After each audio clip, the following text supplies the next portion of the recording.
Hello friends, welcome to the Seated Scribe, a channel where we discuss pens and writing, and I am Rudrashish Datta. Friends, this Wednesday's Revisit series will focus on a pen which has been at one point in time my grail pen, maybe some 3 to 4 years back. It is the Mont Blanc Meisterstuck 146 in a medium nib. Friends, as today's video will show, I do have pretty strong opinions on Mont Blanc, and not all of the opinions, incidentally, may favor Mont Blanc admirers in terms of their emotions for the brand. But having used 3 of their pens in the last decade, I do have sufficient reasons to develop the opinions that I have for Mont Blanc as a pen brand today. So friends, without any further delay, let us go to my Mont Blanc Meisterstuck 146 in a medium nib. Well friends, this is my Mont Blanc Meisterstuck 146. This is a pen which is approximately 5 years old, and I purchased this pen after having some serious setbacks with 2 other Mont Blancs which I had, which incidentally are damaged today. They could not survive a fall from my desk. In both the cases, the resin, the precious resin as they call, on the cap chipped and broke away. So this is something which is which speaks rather poorly of at least some Mont Blanc quality control pens. In terms of quality control, this is a pen that is meant to be transferred from generation to generation as a prized possession, and it's unthinkable that a pen of the stature of a Mont Blanc cannot survive a fall from a desk and end up with a chipped precious resin as they call it. Well, let me go to this pen first. Incidentally, those experiences made me take care of this pen like anything else. It's not an everyday carry for me, for the simple reason that I do fear uh, accidental knocks that may disfigure this pen. But nevertheless, today I'll be focusing more on how the pen gives me uh, that writing pleasure which Mont Blanc is supposed to do with every product of theirs. With regard to the finial, well, the pen has that characteristic 6-sized star at the finial end of the cap, and so far as the cap is concerned, the cap has the usual Mont Blanc characteristics, which includes the product number etched in this part of the band flush opposite to the clip. I'm not sure whether my camera will actually catch it, but the product number is etched here. And with regard to the 3 bands, 2 bands at the 2 ends are thinner compared to the raised middle band, which has that characteristic inscription of Mont Blanc Meisterstuck with the trademark peaks etched at this part, just flush under the clip, and the inner side of it is fairly barren and routine. There are the inner threads which are visible, but otherwise this is a pretty routine appearance in terms of a cigar sized pen. Now, with regard to the most critical aspect of Mont Blanc pens, as most users would attest, the nib of the Mont Blanc, as you can see, this is a two-toned nib with the usual and very beautiful etching of 4810, signifying the height of the Mont Blanc mountain in meters, followed by the logo of Mont Blanc and the gold content of standard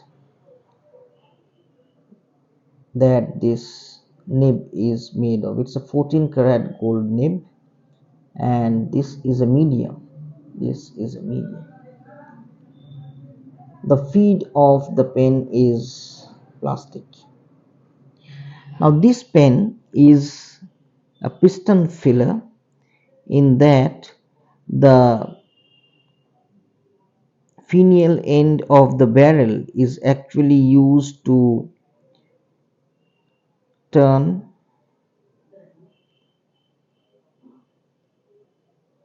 and this is fairly stiff. This is fairly stiff, and it has remained with similar stiffness for the last 5 years. So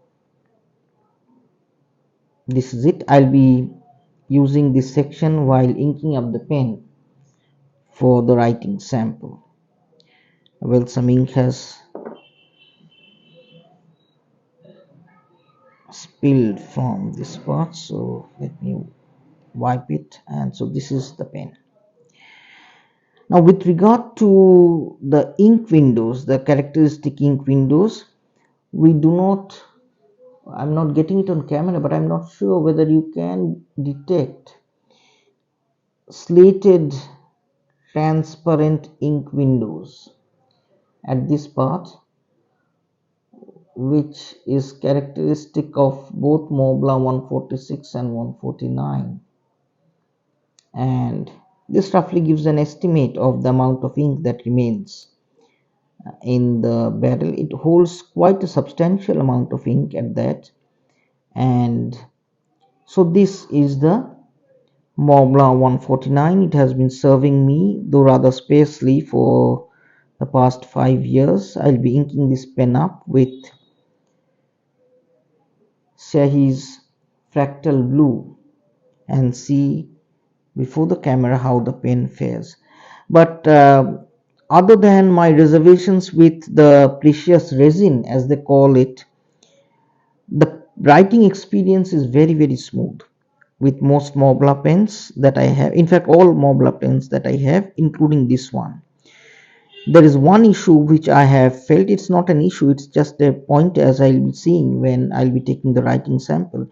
With use, the nib tends to get a character that matches the writing and pressure styles of the user. So this is something which I found both in this pen and in the other pens that I had on Mont Blanc. The nib, especially the tip of the nib, will tend to develop or imbibe the character of the user in terms of the pressure of writing, the angle of writing, etc. So this is something which, if I may call it, a customization through use with regard to this pen. Friends, I'll be now inking this pen up with the fractal blue of Sheaffer's ink and see how the pen fares under actual writing circumstances. Well friends, I have inked up this pen with Sheaffer's fractal blue, and I'll be testing this pen, the Mont Blanc Meisterstuck 146, on a 100 GSM paper. As I have said, friends, this is a very smooth writer, and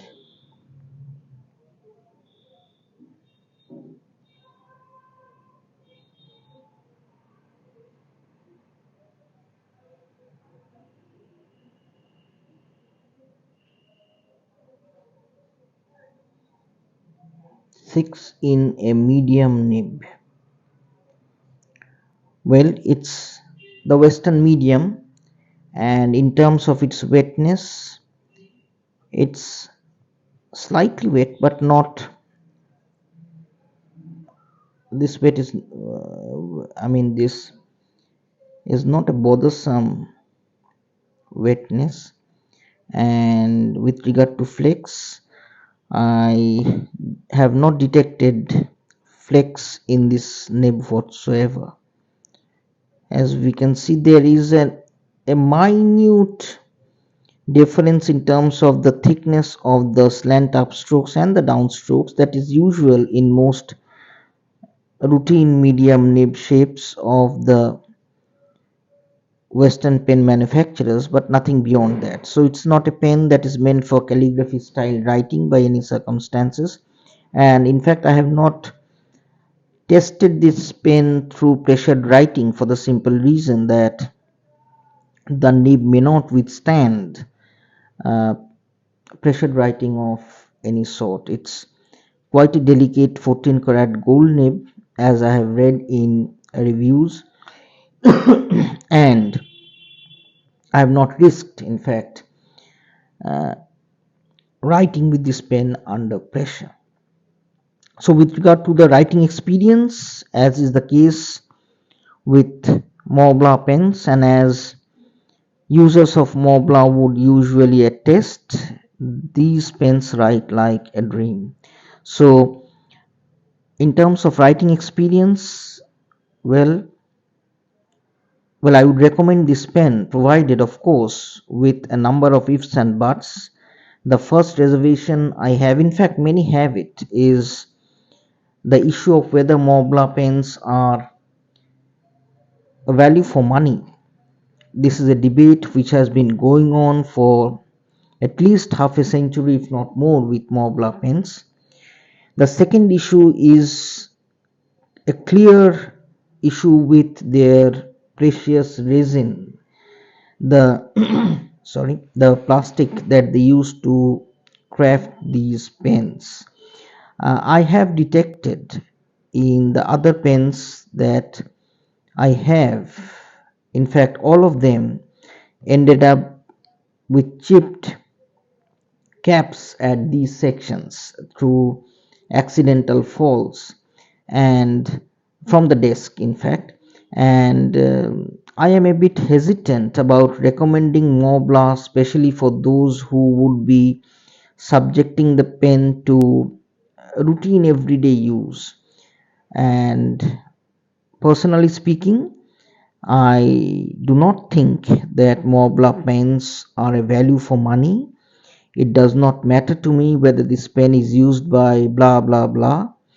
If a customer has bought a pen with a significant amount of savings, he has a right to use the pen with a reasonable amount of daily uh, use. I mean, it's a pen. It's not a product that has to be cushioned in velvet and kept for posterity like gold ornaments. And if pens cannot withstand accidental knocks or casual falls from a writing desk, I do not feel that these pens are to be recommended as such, irrespective of what amount of history or blah blah that the pen brings. So, whether I would recommend a Mont Blanc, I have never recommended Mont Blanc for these two reasons. First, I personally feel they are not a value for money. It does not matter to me whether these pens are quote unquote celebrated pens used by celebrities. And the second thing is, there are serious issues with the quality control of the precious resin of Mont Blanc, because, well, it does not speak well of a company of Mont Blanc's stature and reputation that their products cannot survive accidental knocks or even routine falls from desks. So this is quite an unfavorable review, but this is a review that comes with an owner that has been using Mont Blanc pens for the last 9 years and have two badly chipped or broken caps of Mont Blanc pens, which has made me so fearful of using a Mont Blanc as a daily writer. So this is a pen which I rarely use, occasionally in domestic circumstances, but this is a pen which I never carry for the fear that, well, any part of the pen may develop a crack either through knocks or accidental falls, or sometimes even inexplicable cracks, which many users have also attested. So friends, this is my Mont Blanc 146, and I hope you have enjoyed this video, and thank you for watching. I'll be back with another unboxing shortly. Thank you. Stay safe.